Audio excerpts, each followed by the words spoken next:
Hi, I'm Bill Tierney with Home Sotheby's here in Cohasset, and I am Mark Stiles with Stiles Law of Marshfield, Massachusetts. as you all well know from a number of these videos, Mark's one of my favorite attorneys and my go-to guy. Thank you, Bill. We love working with you and the team and the consumers that you bring to us. And I'll send you an invoice for the promo. Much appreciated, much appreciated. What are we talking about today, Bill? Home sale contingencies. You know, we're in this tight market, Yeah. and everyone thinks, all right, I'm going to list my house, I'm going to sell it for, 300% over asking in 25 seconds, and all of a sudden you find yourself on the market for a little bit, and you get someone who wants to buy your house with a home sale contingency. So let me, what do you see from your side?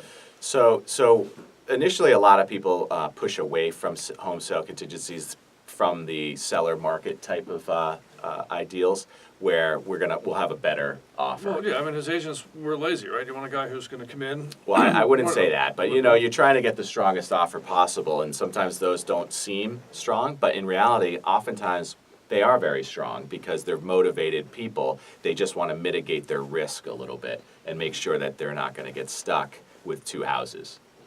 Okay, are you seeing home sale contingencies as a great mechanism to find more real estate or more listings? Or I more business?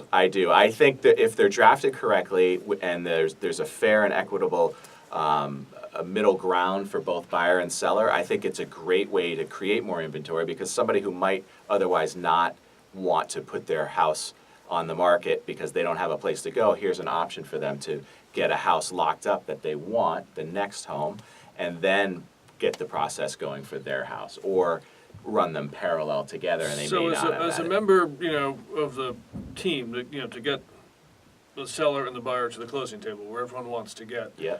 When do I get you involved in putting together some language so that we can have a home sale contingency that's fair? As early as possible. In Massachusetts, the offers themselves are contracts. So if we're at a point where it looks like we're going to make an offer and we're going to put in a provision that allows for a home sale contingency, usually I'll take that phone call and just kind of work through that language, and then in the purchase and sale agreement we tighten everything up. But you want to have that initial offer language tight. Clear. Yeah. And on the flip side, the sellers who are going to accept that home sale contingency, they want to have some language in there too that kind of evens the playing field, and oftentimes people use the kick-out clause for that.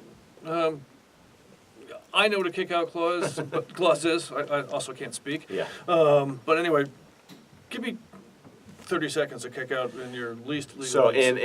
in its most fundamental terms, kick-out basically says, if I get a better offer, I'm going to give you a notice that says, I have a better offer. You can either waive this contingency, or we're going to kick you out and take the other offer.